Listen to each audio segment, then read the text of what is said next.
Hello students, welcome to my YouTube channel. आज हम लोग एक्सरसाइज 12.2 के क्वेश्चन नंबर 7 से स्टार्ट करेंगे। क्वेश्चन नंबर 6 तक और इसके पहले के जो भी एग्जांपल्स थे वो हम लोगों ने पिछले वीडियो में कवर कर लिए थे। तो इसका क्वेश्चन नंबर 7 देखेंगे। यहाँ पर एक सर्कल की बात की गई है जिसका रेडियस 12 सेंटीमीटर है। सेंटर पर 12 सेंटीमीटर की दो रेडियस सेंटर पर जो है 120 डिग्री का एंगल सबटेंड कर रही है। तो बने हुए सेगमेंट का एरिया फाइंड करना है हमारा। ये जो SUT ये जो सेगमेंट बन रहा है इसका एरिया मालूम करना है, फाइंड करना है।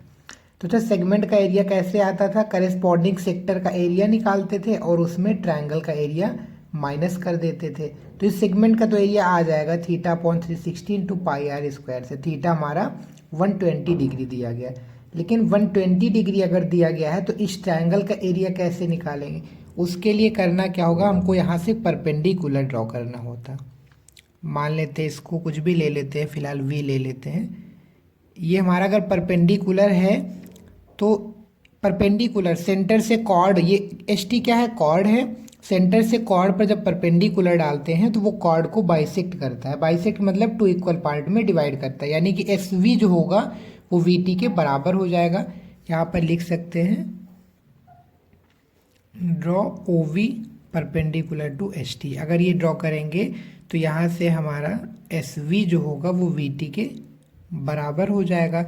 और दूसरी चीज़, ये दोनों एंगल भी बाइसेक्ट होंगे। मतलब अगर 120 डिग्री था तो ये हमारा 60 डिग्री और ये 60 डिग्री हो जाएगा। हमको करना क्या, इस ट्रायंगल का एरिया निकालने के लिए अगर हम इस बेस को और इस परपेंडिकुलर को निकाल लें तो ट्रायंगल का एरिया क्या हो जाएगा, 1/2 बेस इंटू हाइट। बात समझ में आ रही ना। यानी हमको क्या चाहिए, ये वाली साइड और ये वाली साइड चाहिए। ये वाली साइड निकालने के लिए हम ये वाली साइड पहले निकालते, इसका डबल कर देंगे। तो इस ट्रायंगल में देखेंगे ट्रिग्नोमेट्रिक रेशियो लगाएंगे। इस ट्रायंगल में अगर ये वाला एंगल लेंगे तो ये हाइपोटेन्यूज है। एक बार cos 60 लगाते हैं और एक बार sin 60 लगाते हैं, तो एक बार ये और एक बार ये हमको मिल जाएगी। sin 60 लगाते हैं, sin 60 लगाएंगे तो क्या होगा, परपेंडिकुलर यानी SV/OS perpendicular upon hypotenuse. SV हमारा मालूम करना है, OS की वैल्यू 12 दी गई। sin 60 कितना होता है, √3/2 इज इक्वल टू SV/12। 12 उधर जाएगा यानी कि 12/√3/2 इज इक्वल टू SV। 2 6 यहाँ से SV की वैल्यू कितनी आ जा रही है, SV की वैल्यू आएगी 6√3 सेंटीमीटर। SV की वैल्यू अगर 6√3 सेंटीमीटर आई है तो ST कितना होगा, यहाँ पर हमने बताया जितना SV है उतना ही VT है। अगर ये 6√3 है तो ये हमारा 6√3 यानी ST टोटल कितना होगा, ये प्लस ये 12√3। यहाँ से हम ST की वैल्यू निकाल सकते हैं। ST डायरेक्ट कितना आ जाएगा, 12√3 सेंटीमीटर। ठीक है, हम कर क्या रहे हैं, ट्रायंगल का एरिया निकालने के लिए बेस और हाइट निकाल रहे हैं। बेस हमारी निकल आई, अब हमको निकालना है हाइट। हाइट निकालने के लिए cos 60 लगाएंगे। cos 60 क्या हो जाएगा, बेस अपॉन हाइपोटेन्यूज। देखते हैं cos 60 के लिए क्या हो जाएगा, बेस यानी OV upon hypotenuse OS। OV हमको फाइंड करना है, OS हमारा 12 दिया गया है। cos 60 कितना होता है, 1/2 इज इक्वल टू OV/12। 12 इधर जाएगा, 2 6 12। यहाँ से OV की वैल्यू कितनी आ गई है, 12/2 यानी कि OV जो होगा वो हमारा आ जाएगा 6 सेंटीमीटर। ठीक, यहाँ तक समझ में आ गया।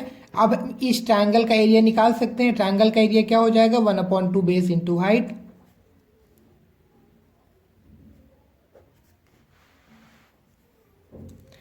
Area of triangle OST is equal to 1/2। Base क्या है इसका, ST था, और हाइट क्या है, OV है। तो यहाँ से 1/2 ST हमारा आया है 12√3 इंटू OV आया है 6। 2 3 12 3 कितना आ जाएगा, 36√3। √3 की भी वैल्यू पुट कर देते हैं, 36। यहाँ पर √ की वैल्यू दी गई है 1.73। 36 को इससे मल्टीप्लाई कर देंगे तो ये हमारा आ जाएगा 28 सेंटीमीटर। बस मल्टीप्लाई करना, मल्टीप्लाई कर लेंगे। हमको चाहिए क्या था, इस वाले सेगमेंट का एरिया। सेगमेंट का एरिया कैसे आया था, मैंने आपको बताया था, इस सेक्टर के एरिया में ट्रायंगल का एरिया माइनस करना है। ट्रायंगल का एरिया निकाल चुके हैं, अब हम निकालेंगे इस वाले सेक्टर का एरिया, OSUT। इस सेक्टर का एरिया निकालते हैं।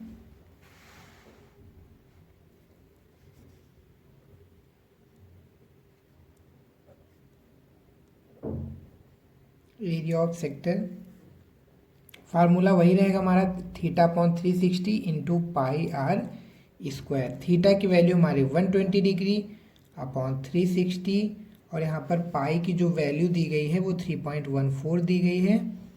आर स्क्वायर यानी कि 12 इंटू 12, 0 से 0, 12 3 ज़ा 3 से काटेंगे 4, ये कितना हो जाएगा 48 इंटू 3.14। 48 को 3.14 से मल्टीप्लाई करा लेंगे तो हमारा 150.72 सेंटीमीटर स्क्वायर। ट्रायंगल का भी एरिया आ गया, सेक्टर का भी एरिया आ गया। सेक्टर में ट्रायंगल को माइनस कर देना है, हमारा सेगमेंट का एरिया आ जाएगा। एरिया ऑफ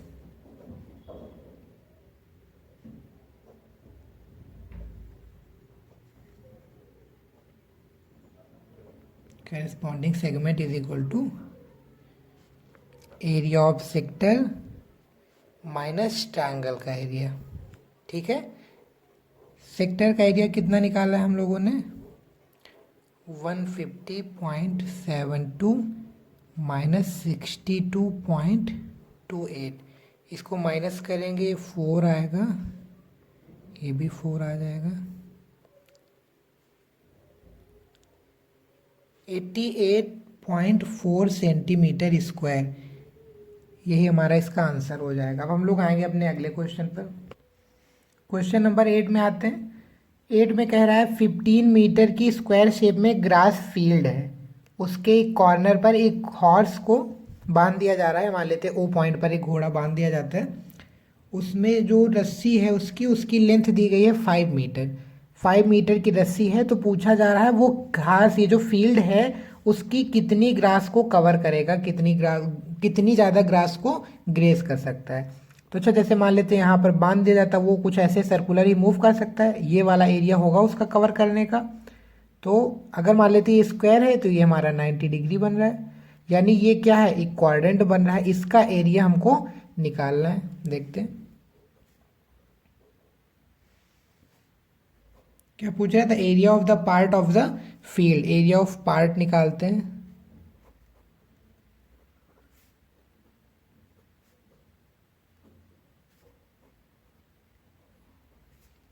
फार्मूला हमारा वही लगेगा। ये क्या बन रहा है, एक टाइप का सेक्टर बन रहा है। सेक्टर का एरिया क्या लगेगा, θ/360 into pi are square. Theta हमारा 90 डिग्री है, अपॉन 360 इंटू पाई की वैल्यू 3.14 है, आर 5 है, 5 का स्क्वायर 25 हो जाएगा। ये 9 4 ज़ा 4 से डिवाइड कर देते हैं इसको, 0.47 ज़ा 28, 3 बचेगा, 4 8 ज़ा 4 5 ज़ा इंटू 25। इसको मल्टीप्लाई करेंगे तो 19.625 सेंटीमीटर स्क्वायर। ये हमारा इतना हो जाएगा।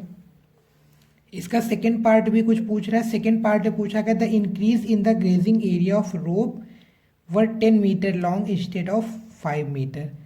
सेकेंड में कह रहा है कि अगर ये 5 मीटर की जगह 10 मीटर मान लेते, यहाँ से यहाँ तक रोप कर दी जा रही है, 10 मीटर यहाँ तक पहुँच जा रहा है, तो कितना एरिया इंक्रीज हो जाएगा। ये इतना, मतलब अब इतना एरिया कवर करेगा। जब रोप 5 मीटर की जगह 10 मीटर हो गई है तो उसका कवर्ड एरिया कितना हो जाएगा, ये एरिया कवर करेगा। फिलहाल यहाँ पर पूछा गया है कि इंक्रीज कितना हो जाएगा। बात समझ में आ रही है, इंक्रीज मतलब पहले तो इतना ग्रेज कर ही रहा था, उसके अलावा अब जब इतना ग्रेज हो सकता है तो कितना इंक्रीज हुआ, ये वाला हमारा इंक्रीज्ड पोर्शन हो जाएगा। इसका एरिया निकालना है, तो हम क्या करेंगे, इस वाले सेक्टर का एरिया निकाल के जो ये पहले सेक्टर का एरिया छोटा वाला सेक्टर निकाला उसमें माइनस करेंगे। निकालते हैं सेकेंड पार्ट। अब यहाँ पर रेडियस क्या हो जाएगी, रेडियस 10 सेंटीमीटर हो जाएगी, area that can be grazed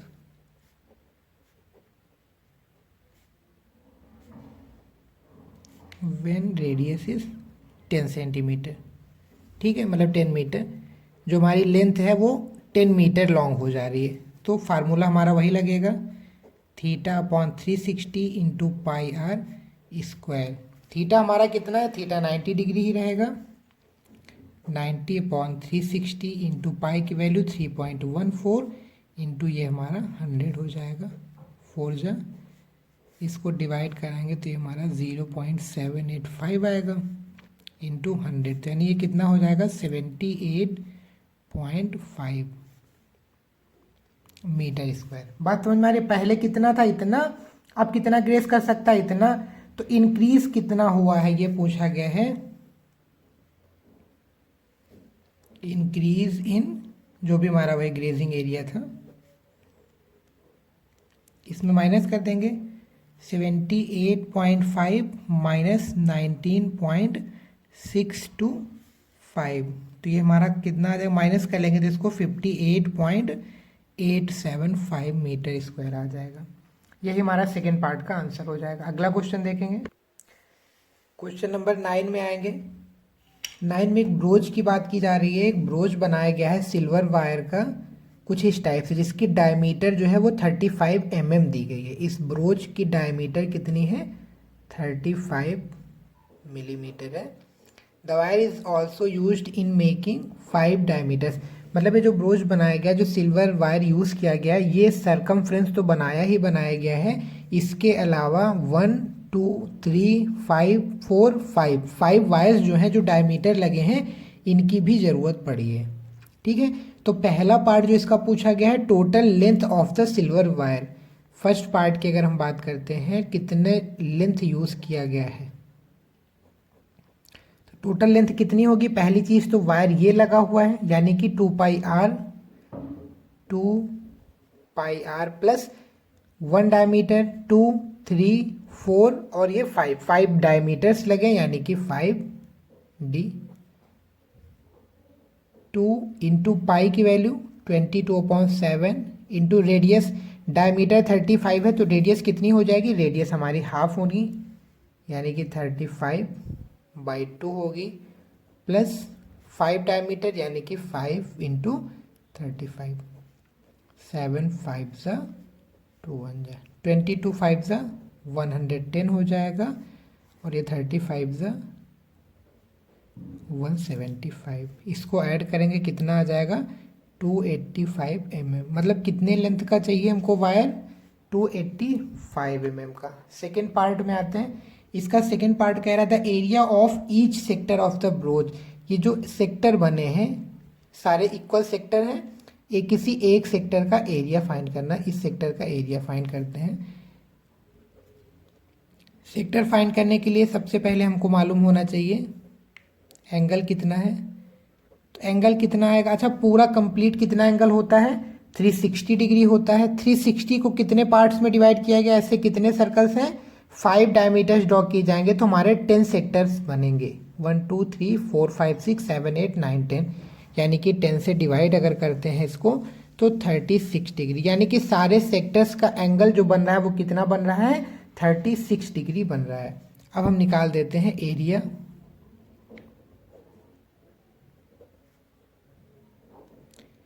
area of each sector, theta upon 360 into pi are square.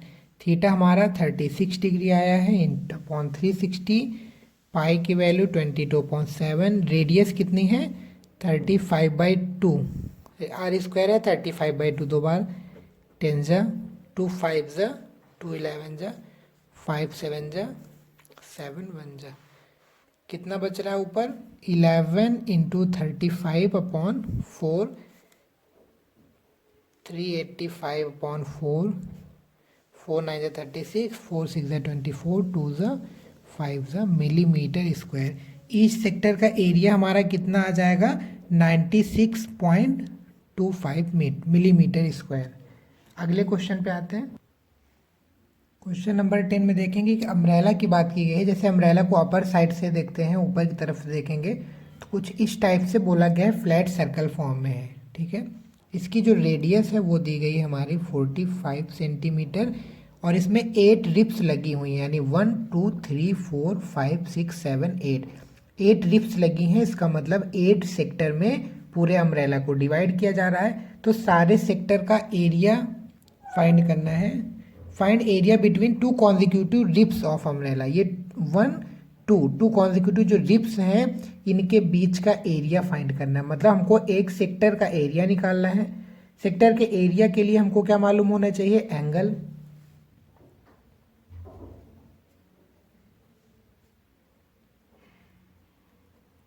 Angle between each ribs is equal to कितने पार्ट्स में डिवाइड हो रहा है? 8 में। टोटल कितना होता है? 360, यानी डिवाइड करेंगे तो हमारा 45 आ जाएगा, ठीक है। एंगल यहाँ पे हमारा कितना आ गया? 45 डिग्री आ गया है। अब लगा देते वही एरिया वाला फार्मूला।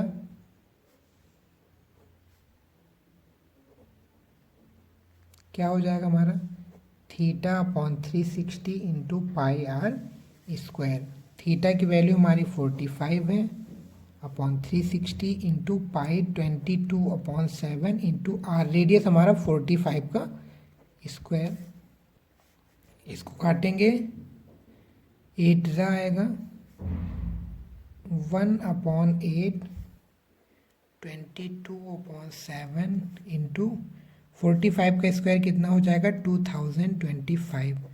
2 4 2 11 11 को इससे मल्टीप्लाई कराएंगे। 11 5 55, 11 2 22, 5 27 हो जाएगा और 11 2 22/28। चाहे तो इसको डिवाइड कर सकते हैं या फिर यहीं पर छोड़ देते हैं, कोई दिक्कत नहीं है। Centimetre square. यही हमको सेक्टर 2 कॉन्जिक्यूटिव रिप्स के बीच का एरिया पूछा गया था, यानी सेक्टर का एरिया। यही हमारा आंसर हो जाएगा। अगला क्वेश्चन देखेंगे। क्वेश्चन नंबर 11 में गाड़ी के 2 वाइपर्स की बात की गई है, जो आगे लगे होते हैं ग्लास पे। वाटर जैसे आता है तो उसको सेव करते हैं। तो इस टाइप से मान लेते हैं वाइपर लगा है, वो कितना एरिया कवर करता है? 115 डिग्री। मतलब 115 डिग्री का एंगल बना के फिर वापस आता है। और इसकी जो लेंथ है वो कितनी दी गई है? 25 centimetre.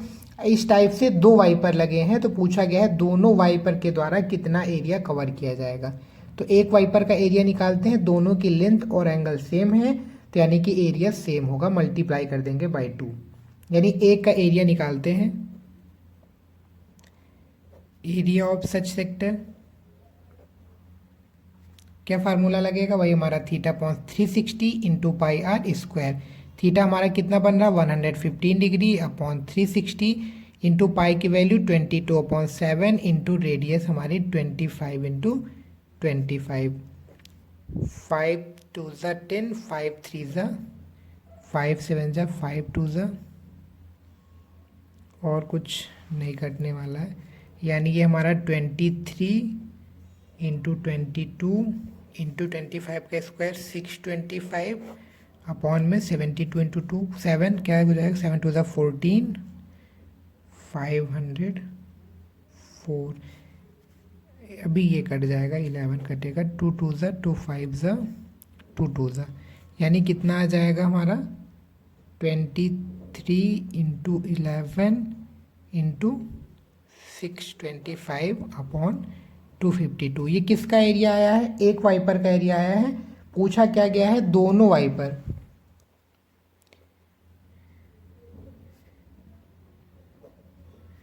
Area swept by 2 sector या फिर 2 वाइपर्स। ये 1 और 2 दो वाइपर्स थे हमारे। 2 के द्वारा कितना हो जाएगा? 2 इंटू 23 इंटू 11 इंटू 625, जो भी आया है इसको 2 से मल्टीप्लाई कर देंगे। 2 से इसको मल्टीप्लाई करेंगे तो 2 1 2 2 2 6 126 आ जाएगा। ऊपर वाले नंबर को अगर हम मल्टीप्लाई करते हैं तो 158,125 अपॉन 126 सेंटीमीटर स्क्वायर। चाहे तो डिवाइड भी कर सकते हैं या फिर यहाँ तक भी छोड़ सकते हैं, ये भी हमारा सही है। यही सेंटीमीटर स्क्वायर आंसर हो जाएगा। अगला क्वेश्चन देखें। 12 में लाइट हाउस की बात की जा रही है, जो शिप पे लगी हुई है। उसका डिस्टेंस, मतलब रेड लाइट स्प्रेड करता है, जो डिस्टेंस है जो कवर करता है वो है 16.5 किलोमीटर। और वो 80 डिग्री तक एंगल कवर करता है। मतलब कि अगर जैसे यहाँ से लाइट स्प्रेड करती है, इस टाइप से रोटेशन होता है उसका, 80 डिग्री का एंगल बना के फिर वापस आता है। मैक्सिमम जो रोटेशन है 80 डिग्री का है, और जो डिस्टेंस कवर करता है वो 16.5 किलोमीटर लेंथ। तो पूछ रहा है कितना एरिया कवर करेगा, कुछ इस टाइप से सर्कुलर रोटेशन होगा उसका। तो ये हमारा कितना एरिया, लाइट जो है कितना एरिया कवर करेगी, कितनी दूर तक स्प्रेड होगी।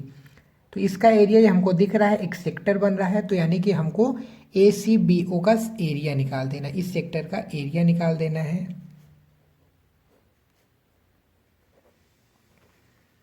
क्या हो जाएगा सेक्टर का एरिया, θ/360 इंटू πr²। थीटा हमारा कितना एंगल बना रहा है, थीटा की वैल्यू है 80 डिग्री अपॉन 360 इंटू पाई हमारा 3.14 दिया है। रेडियस कितनी है, यही जो लेंथ है रेडियस हो जाएगी 16.5 इंटू 16.5, 4 2 ज़ा 8, 4 9 ज़ा, ये कितना हो जाएगा 2/9 इंटू 3.14 इंटू 16.5 इंटू 16.5, मल्टीप्लाई कर लेंगे ऊपर न्यूमरेटर में जो भी है, फिर 9 से डिवाइड कर देंगे। जो इसका फाइनल आंसर आएगा वो हमारा आ जाएगा 189.97 किलोमीटर में था, तो स्क्वायर किलोमीटर में आ जाएगा एरिया। इतना एरिया कवर, जो हमारा लाइट हाउस है जिसकी लेंथ, जिसकी जो डिस्टेंस है वो 16.5 किलोमीटर, और जो एंगल फॉर्म कर रहा है वो 18 डिग्री, मतलब यहाँ से कुछ इस टाइप से रोटेट करके वो लाइट स्प्रेड करता है। तो कितना एरिया कवर करेगा, 189.97 किलोमीटर। अगला क्वेश्चन देखेंगे, क्वेश्चन नंबर 13 में आएंगे। यहाँ पर किसी राउंड टेबल की बात की जा रही है जिसमें साइड में 6 1 2 3 4 5 6 इक्वल एरिया की 6 डिज़ाइंस बनी हुई हैं। इन्हीं डिज़ाइंस का एरिया फाइंड करना है। अच्छा, अगर हम किसी एक सेक्टर के लिए बात करेंगे, ये क्या होगा, सेगमेंट होगा। ये वाला एंगल अगर हम निकाल दें, ये जो रेडियस है, जो मेज है हमारी टेबल कवर है, इसका रेडियस कितना दिया गया है 28 सेंटीमीटर। मतलब हम किसी एक सेक्टर का एरिया निकालेंगे और उसके बाद इस ट्रायंगल का एरिया निकालेंगे। सेक्टर के एरिया में ट्रायंगल का एरिया माइनस कर देंगे तो इस सेगमेंट का एरिया आ जाएगा। 6 डिज़ाइन है, 6 सेगमेंट है, तो 6 से मल्टीप्लाई कर देंगे। ठीक है, 6 से मल्टीप्लाई करेंगे तो सारे 6 डिज़ाइन का एरिया हमारा आ जाएगा। अब उसके लिए सबसे पहले हमको ये एंगल फाइंड करना है। तो एंगल कैसे आएगा, कंप्लीट 360 डिग्री होता है। कितने सेक्टर में डिवाइड हो रहा है, 1 2 3 4 5 और 6, यानी कि 360 को 6 से डिवाइड कर देंगे। एंगल ऑफ ईच सेक्टर 360/6, यानी कि 60 डिग्री। ये जो हमारा एंगल फॉर्म होगा कितना हो जाएगा, 60 डिग्री हो जाएगा। अच्छा, अगर ये 60 डिग्री हो गया, ये दोनों क्या है, रेडियस। अगर इसको O पॉइंट लेते हैं, इसको A और B ले लेते हैं, तो OAB ये हमारा ट्रायंगल जो फॉर्म हो रहा है, कैसा ट्रायंगल होगा, इक्विलेटरल हो जाएगा, क्योंकि ये OA और OB रेडियस सर्कल की इक्वल होती हैं। अगर ये 60 डिग्री हो गया है तो 180 में 60 माइनस करेंगे, 120 बच रहा है, यानी 60 डिग्री ये और 60 डिग्री ये हो जाएगा। तो यहाँ से हम OAB को क्या लिख सकते हैं, OAB, triangle OAB equilateral triangle.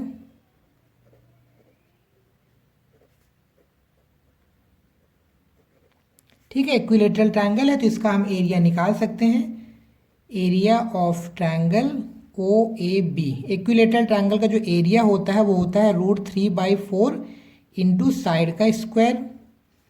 तो √3 की वैल्यू यहाँ पर दी गई है 1.7, या फिर भी √3 रहने देते हैं। √3/4 इंटू साइड हमारा कितना दिया गया है 28, स्क्वायर है 28 इंटू 28, 4 7 ज़ा 7 8 ज़ा 56, 7 2 ज़ा 14, 5 90, 196 √3 आ जाएगा। √3 की अगर हम वैल्यू रखते हैं 1.7 यहाँ पर दिया गया है, इसको अगर हम मल्टीप्लाई करते हैं तो 333.2। ठीक है, ये हमारा क्या आया है, ट्रायंगल का एरिया आया है। अब हमको क्या करना है, इस वाले सेक्टर का एरिया निकालना है। सेक्टर के एरिया में ही ट्रायंगल का एरिया माइनस करना है। एरिया ऑफ सेक्टर निकालते हैं यहाँ पर। एरिया ऑफ सेक्टर क्या हो जाएगा, वही हमारा θ/360 इंटू πr²। थीटा हम लोगों ने निकाला था, कितना आ रहा था, 60 डिग्री आ रहा था। 60/360 इंटू π/22/7, रेडियस कितनी थी, 28 थी, 28 इंटू 28। 66 2 3 2 11 7 4 तो ये हमारा कितना आ जाएगा, ये 11 4 44 इंटू 28 अपॉन में कितना 3 बच रहा है ये। तो यानी कि अगर हम इसको मल्टीप्लाई करेंगे तो कितना आ जाएगा, 1232/3 सेंटीमीटर स्क्वायर। ठीक है, इतना आ गया। हमने ट्रायंगल का एरिया इतना निकाला था और सेक्टर का एरिया इतना निकाल दिया। तो यहाँ पर सेगमेंट का एरिया निकाल लेते हैं। एरिया ऑफ सेगमेंट, कितने सेगमेंट थे, कितनी डिज़ाइंस थी यहाँ पर, 6 डिज़ाइन। ये हमारा एक सेगमेंट का एरिया निकलेगा, 6 से अगर मल्टीप्लाई कर देंगे तो पूरी डिज़ाइन का एरिया आ जाएगा। तो सबसे पहले एक सेगमेंट का एरिया निकाल लेते हैं। सेगमेंट का एरिया हमारा क्या हो जाएगा, area of sector minus area of वही जो इक्विलेटरल ट्रायंगल निकाल लेते हैं। ठीक है, तो यहाँ पर सेक्टर का एरिया कितना आया था, 1232/3 माइनस हम लोगों ने ट्रायंगल का एरिया कितना निकाला था, 333.2। ये एक सेक्टर का एरिया आया है, हमको 6 डिज़ाइन का एरिया निकालना है तो 6 से मल्टीप्लाई करें, डिज़ाइन का एरिया निकालते हैं। ये हमने एक सेगमेंट का निकाला है, जितनी भी डिज़ाइन है यानी 6 डिज़ाइन है। एरिया ऑफ डिज़ाइंस क्या हो जाएगा, जो भी एक सेगमेंट का आया है इसको 6 से मल्टीप्लाई कर देंगे, 1232/3 माइनस में 333.2। 6 से अंदर मल्टीप्लाई करेंगे, 333 है, 6 से अंदर मल्टीप्लाई करेंगे, 3 2 यानी 2 से मल्टीप्लाई होगा, 2 2 4 6 4 2 माइनस 6 से मल्टीप्लाई होगा, 2 9 9 19 माइनस करेंगे, 2464 में 1999.2 माइनस करेंगे तो ये हमारा आ जाएगा 464.8 सेंटीमीटर। जो हमारे 6 डिज़ाइंस थे उनका एरिया इतना आ गया है। कॉस्ट पूछी गई थी, ये डिज़ाइन करने में कॉस्ट कितनी आएगी। पहले 1 सेंटीमीटर कॉस्ट की अगर हम बात करते हैं, cost of 1 centimetre square design, 1 centimetre square design करने की जो कॉस्ट आई थी वो यहाँ पर दिया गया है 0.35 रुपीज़। ठीक है, 1 सेंटीमीटर स्क्वायर की कॉस्ट 0.35 है। तो डिज़ाइन का एरिया कितना आया है, 464। तो यहाँ पर टोटल कॉस्ट हमारी क्या होगी, 464.8 मल्टीप्लाई बाई 0.35। इसको मल्टीप्लाई करेंगे तो हमारा 162.68 रुपीज़ आ जाएगा, यानी कि यहाँ पर 162.68 आ जाएगा। मतलब 1 सेंटीमीटर स्क्वायर डिज़ाइन करने की कॉस्ट 35 पैसे थी, 0.35 रुपीज़ थी। तो टोटल कॉस्ट कितनी आएगी, टोटल एरिया इतना सेंटीमीटर स्क्वायर आया है तो इसको मल्टीप्लाई कर देंगे 0.35 से, तो 162.68 रुपीज़ आ जाएगी। यही हमारी डिज़ाइन करने की टोटल कॉस्ट होगी। अब हम लोग अपना अगला क्वेश्चन देखेंगे, क्वेश्चन नंबर 15 देखेंगे। यहाँ पर बोला गया है, जैसे मान लेते हैं हमारा इस टाइप का कोई एक सर्कल है जिसका एक सेक्टर मतलब 2 रेडियस सेंटर के साथ पी एंगल बना रहे हैं। यहाँ पर पी जो है आपको दिख रहा है सारे ऑप्शन में, ये हमारा पी एंगल है सेक्टर का, पी बना रहा है, रेडियस आर है। तो उस सेक्टर का एरिया क्या होगा, तो अच्छा सेक्टर का एरिया, पहली चीज़ एरिया की अगर हम बात करते हैं, एरिया जो होता है वो हमारा पाई आर स्क्वायर होता है। अगर किसी इंडिविजुअल सेक्टर की बात करते हैं, अगर पी एंगल बनाएगा तो P/360 into pi are square होना चाहिए, ये होना चाहिए। लेकिन किसी भी ऑप्शन में इस टाइप का हमको नहीं दिख रहा है। बात समझ में आ रही है, तो देखना होगा। सबसे पहले एलिमिनेट करते हैं पाई आर स्क्वायर वाले टर्म को, पाई आर स्क्वायर है, पाई आर स्क्वायर वाले टर्म को रोकेंगे। 2 पाई आर मतलब कि ये ऑप्शन नहीं हो सकता है, ये ऑप्शन नहीं हो सकता है। यहाँ पर देखते हैं ये वाला ऑप्शन, पाई आर स्क्वायर की जगह पाई आर स्क्वायर है, पी की जगह पी है, 180 की जगह 360 है, मतलब यहाँ केवल डबल किया गया है। इसको देखते हैं, सब कुछ सेम है, पाई आर स्क्वायर की जगह 2 पाई आर स्क्वायर है और 720, 360 की जगह 720, मतलब न्यूमरेटर को भी डबल किया गया, डिनोमिनेटर को भी डबल। तो अगर चाहें तो ये जो हमारा एरिया होता है अगर 2 से मल्टीप्लाई डिवाइड करें तो क्वेश्चन में कोई चेंज तो होता नहीं है, तो इसको लिखते हैं P इंटू 2πr² हो जाएगा अपॉन में 2 इंटू 360 720, यानी कि ये ऑप्शन भी हमारा सही हो जाएगा। क्यों? क्योंकि न्यूमरेटर डिनोमिनेटर दोनों में 2 से मल्टीप्लाई किया गया यानी कांस्टेंट हो गया, तो यानी कि ये हमारा करेक्ट हो जाएगा, ये भी रॉन्ग हो जाएगा। तो यहाँ से हमारा डी वाला ऑप्शन सही हो जाएगा। तो हमारी ये वाली एक्सरसाइज जो थी ये कंप्लीट हो गई है। बाकी जो बचे हुए इसके अगले एग्जाम्पल्स हैं और लास्ट एक एक्सरसाइज अभी और बच रही है, वो आपको नेक्स्ट वीडियो में मिल जाएगी। तो आप लोग बने रहिएगा हमारे साथ में, चैनल को सब्सक्राइब जरूर करिएगा और ज़्यादा से ज़्यादा शेयर करते रहिएगा। अगर आपको कोई क्वेश्चन नहीं समझ में आ रहा है, किसी तरीके कोई प्रॉब्लम हो रही है, तो आप कमेंट बॉक्स में ज़रूर बताइएगा ताकि हम उसको फिर से सिंगल वीडियो में उस क्वेश्चन को प्रोवाइड कर सकें, आपको समझाने की बेहतर कोशिश कर सकें। Thank you.